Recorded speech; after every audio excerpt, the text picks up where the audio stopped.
Hello, welcome to The Update. I'm Abby Smith. Mortgage holders are being warned of more interest rate hikes after the Reserve yesterday left the official cash rate on hold. It opted to pause rates for just the second time since May last year. AMP Chief Economist Shane Oliver says it's welcome news but unlikely to last. I think the decision to pause was quite a sensible one. Only thing is that much of the commentary the Reserve Bank put out in their post-meeting statement is similar to what they put out back in April, where the pause back then proved to be temporary. And of course, they then resumed hiking rates in May and June. Schools are raising concerns that more kids are turning up hungry, so they're stealing food from their classmates. 3,000 schools have signed up to the Australian Food Bank charity to receive free student breakfasts. The welfare group is blaming the cost of living crisis for a major increase in requests for food relief. Another day, another earthquake in Victoria. A magnitude 2.4 quake has been recorded 54 kilometres to the southeast of Melbourne near Pakenham. No damage has been recorded so far. The Federal Indigenous Affairs Minister will use a major address in Canberra to outline her vision for the Voice to Parliament. Linda Burney will address the National Press Club. Health, education, jobs and housing will be the four main priority areas. Overseas, a spate of 4th of July shootings in the US has left 10 people dead and many more wounded. 3 people were killed at a festival in Fort Worth, Texas, while a 40-year-old man is in custody after a mass shooting in Philadelphia, which claimed 4 lives. The way it was described to me is that once he was cornered in the alley, the officers gave him commands to show his hands, and they were able to get him into custody without further incident.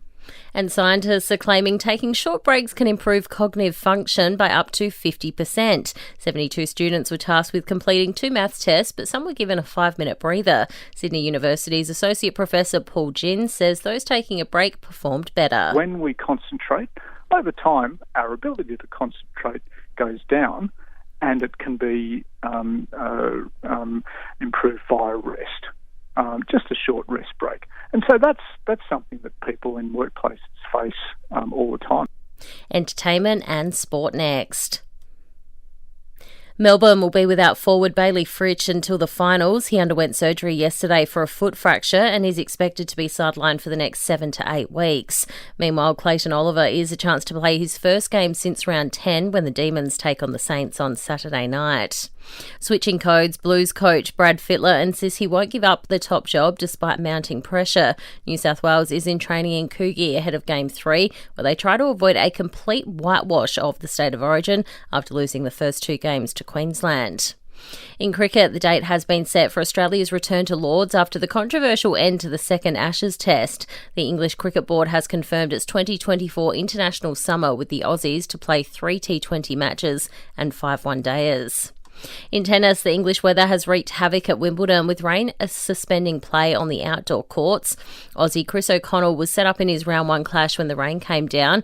Alexei Popyrin, Alex de Minaur and Jason Kubler are scheduled to play tonight. In entertainment news, it's a baby boy for Barty for one of our favourite Aussie athletes. Former world number 1 tennis player Ash Barty is celebrating the birth of her first child with husband Gary Kissick. She posted a photo on social media welcoming baby Hayden to the world. Adele won't be letting anyone throw anything at her on stage in Las Vegas. The singer stopped her show and let out an expletive rant at fans, saying she wouldn't put up with items being thrown at her during her set. It comes after a spate of recent incidents, including Bebe Rexha, who was left hurt when a phone was thrown at her, while Pink had someone's mum's ashes chucked at her on stage. And competitive eater Joey Chestnut has done it again. He's taken out the Nathan's 4th of July hot dog eating contest in New York, downing 62 dogs in 10 minutes. He's now won the contest 16 times.